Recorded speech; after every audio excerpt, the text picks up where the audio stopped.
Hello there. I went to IKEA, but I got for dinner and dessert. I got this turnover pizza, which is cheese and tomato pizza, which is just normal pizza. I got chocolate milk, which that's the English right there. That's the Swedish right there, which is owned by IKEA. So yeah, we're gonna try it. Got a fork. I think that's just cheese.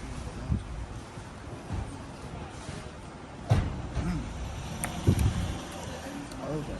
Let me just put it here.